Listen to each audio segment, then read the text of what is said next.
দর্শক, অবস্থান করছি শরীয়তপুরের নড়িয়া প্রান্তে। আমরা একটু আগে লাইভে যুক্ত হয়েছিলাম। সেখানকার কুয়াশার জাজিরা প্রান্তের প্রকৃতির যে চাদর, সেই চাদর কিন্তু অনেক বেশি ঘন কুয়াশায় কিন্তু ছেয়ে গেছে জাজিরা উপজেলা। কিছু দেখা যাচ্ছে না। গাড়ি ড্রাইভ করছি। যারা গাড়ি ড্রাইভ করছেন তাদের জন্য পরামর্শ, সাবধানে গাড়ি চালান এবং আপনার লাইটগুলো সচল রাখুন, যাতে করে আপনার সত্যত্ব আপনাকে দেখতে পায়। একটু দূরেই কিন্তু আর কিছু দেখা যাচ্ছে না, প্রচণ্ড কুয়াশার মধ্য দিয়ে আমরা যাচ্ছি। দর্শক,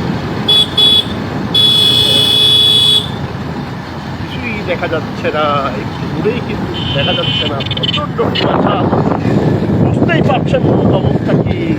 কিন্তু একদম রেগে রয়েছে, একদমই রেগে রয়েছে এবং কুয়াশার চাদর কিন্তু আঁকড়ে ধরেছে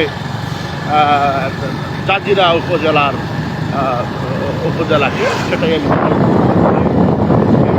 কিন্তু মানুষ কাজের রিজিকের সন্ধানে নেমে গিয়েছে। বলেছেন নামাজ শেষে তুমি বেরিয়ে পড়ো জমিনে রিজিকের উদ্দেশ্যে। এই মানুষগুলো কিন্তু রিজিকের সন্ধানেই নেমে পড়েছে। প্রচণ্ড কুয়াশা তার মধ্য দিয়ে আমাদের গাড়ি টিকটিক করে চলছে। দর্শক, বুঝতেই পারছেন কিছুই দেখা যাচ্ছে না।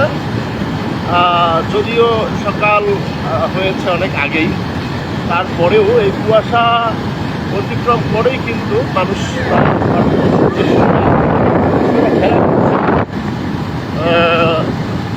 প্রচণ্ড কুয়াশা। দর্শক, আমি দেখানোর চেষ্টা করছি।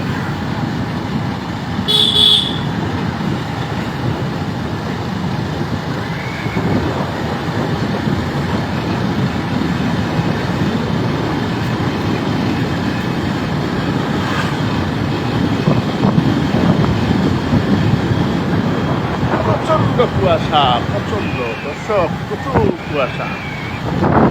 আপনি বাইরে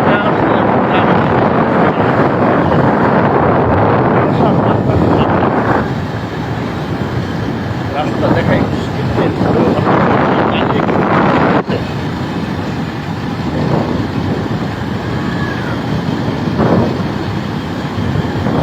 আটটা বাজে, কিন্তু মনে হচ্ছে 6টা বাজে।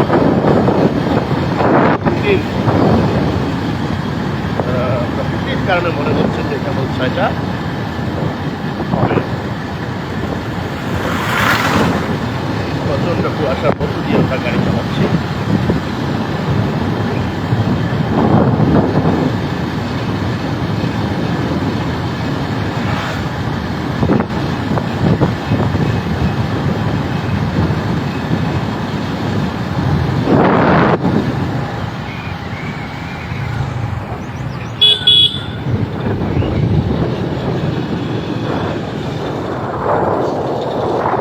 দেশ ও প্রবাস থেকে যারা দেখছেন তাদেরকে শুভেচ্ছা অভিনন্দন জানিয়ে আজকে এই লাইভ প্রোগ্রাম থেকে আমি বিদায় নিচ্ছি। অবস্থান দেখানোর চেষ্টা